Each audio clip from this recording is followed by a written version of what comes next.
Am I sexist? When I look at men and women, I see differences beyond the obvious physical ones. But when I was young, I was taught those don't exist.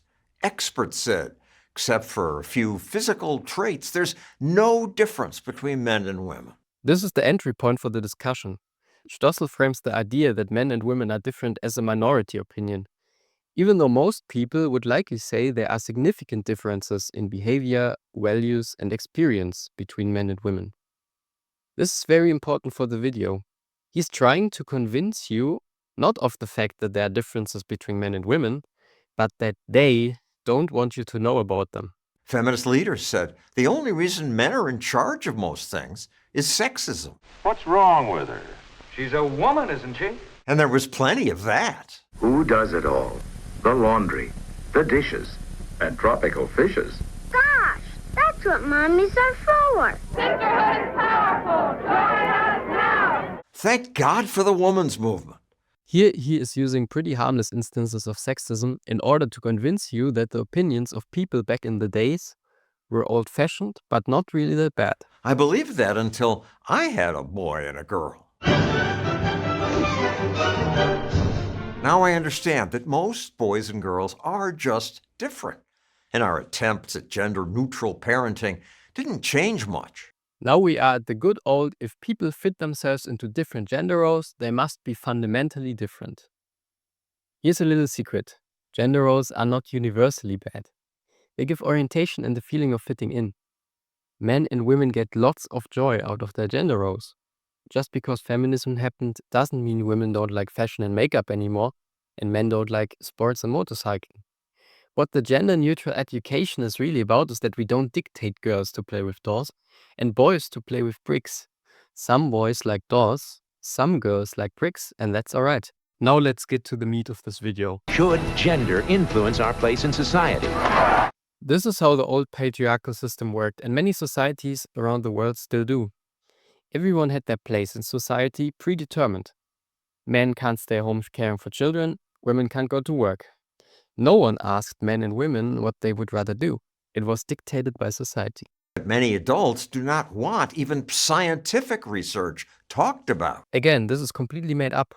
Ask anyone whether they think men and women are different beyond their physical makeup. It is not a product of systemic misogyny that males brought us the scientific revolution, that they circumnavigated the globe. But that was because their societies wouldn't allow it. That's true, but they haven't been doing much in the interim, frankly. I mean, this is just plain wrong. I put a list on the screen. It's also important to realize that the right for women to participate in the previously all-male institutions is not even 100 years old by now, and that the old gender roles were only loosened, not abolished.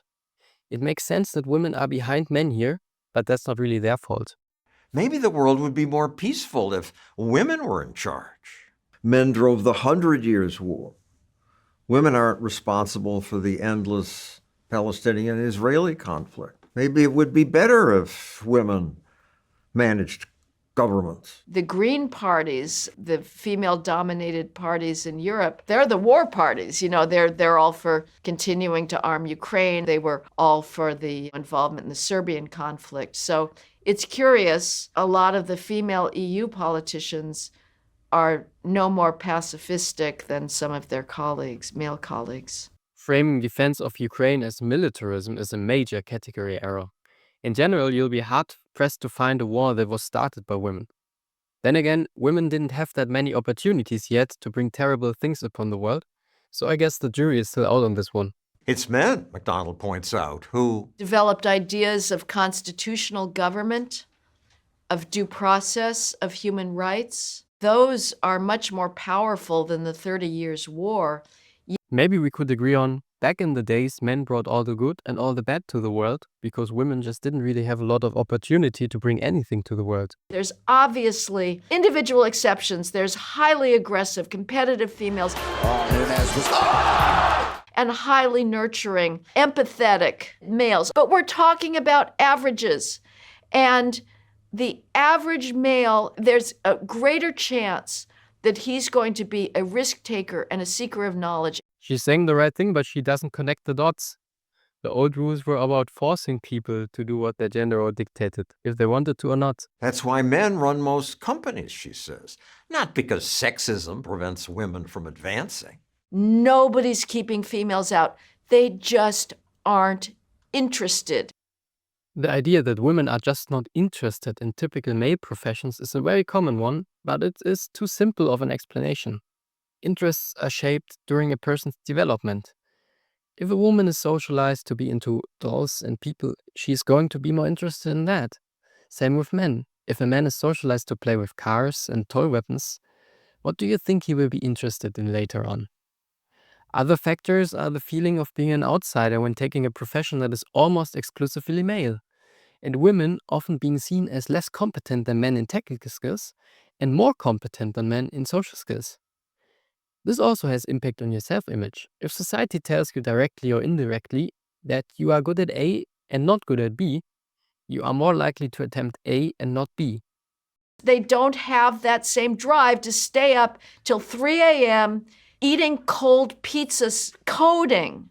That drive to conquer facts and data is disproportionately male. I bought this strange Zara dress. I'm trying on 6 spring dresses at Kohl's. Hey guys, I have another really big shopping haul. This is just incredibly sexist. They are contrasting men working hard with women making TikTok videos about fashion. These are exactly the stereotypes that still exist around men and women, which is why they are so emotionally appealing. You may say, I know women who are into fashion. I know men who are working hard. But I bet you could also think of women who are working hard and men who are into fashion, their hairstyle or bodybuilding. I want to invite you to pause this video for 30 seconds and reflect your associations with these things. Maybe you think women who spend hours on buying new clothes or applying their makeup are superficial. Do you have the same associations with men who are spending hours in the gym and spending a fortune on workout products to look better? Do you think as highly of women who work hard as you think of similar men? Whoa, is McDonald saying women are inferior, less useful for society? They are very useful for raising children. Men make the world go round, women are useful for making children. It's the 1700s all over again. Okay, there's more stuff here, but I think you got the point.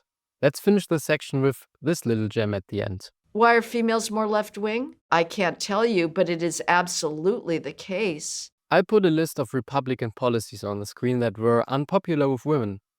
Maybe women don't actually like when their rights are taken away, or the laws that are supposed to give them equal opportunities are challenged.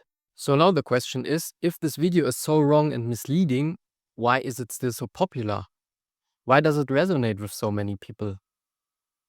We'll take a look at a few comments and try to analyze what is going on here. Caller writes, funny how the people most likely to tell you there's no difference between men and women are also the most likely to blame men for everything wrong in society. This is the top comment, and a lot of people seem to be feeling this. Men are often collectively criticized by the feminist movement, but men are individuals as well.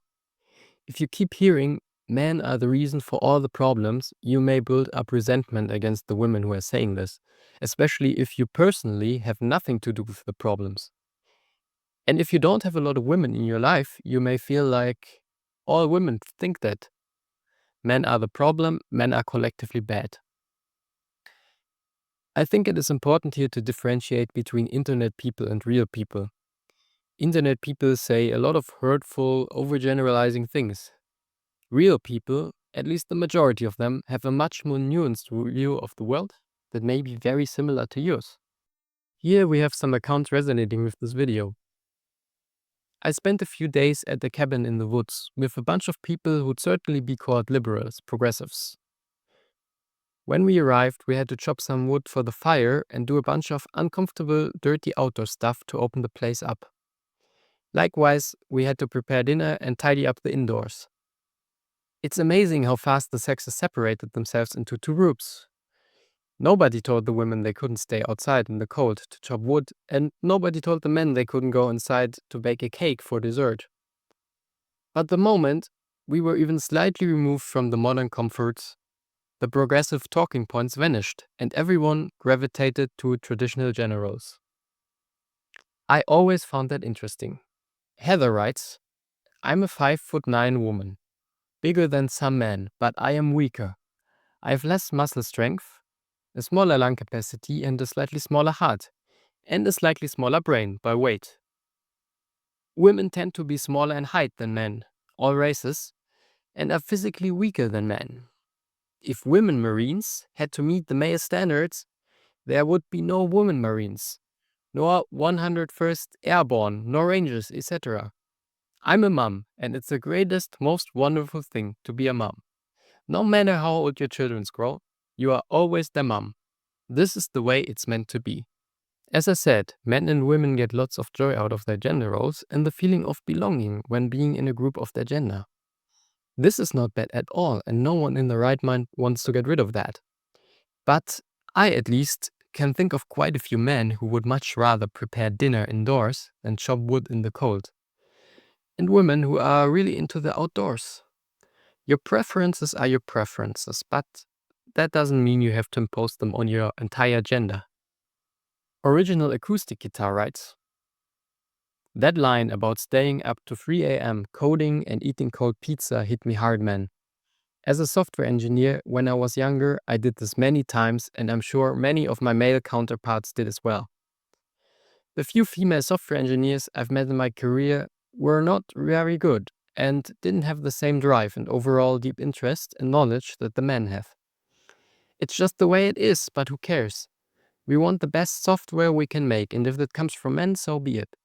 When you're sitting on the plane miles in the sky, you don't care whether the software was written by a man or a woman. You just want it to work so you can get there safe. Let's imagine this guy is a manager at a tech company and responsible for hiring software engineers. Who do you think this guy will hire? If he has a woman in front of him, he will already think women are bad software engineers. What chance will this woman have? I hope this encouraged you to be a bit more careful when trusting educational YouTube videos and to do some research yourself. If you come across a video that contains misinformation, misconceptions, or just doesn't seem right, feel free to email me or let me know in the comments. Maybe I'll make a video about it.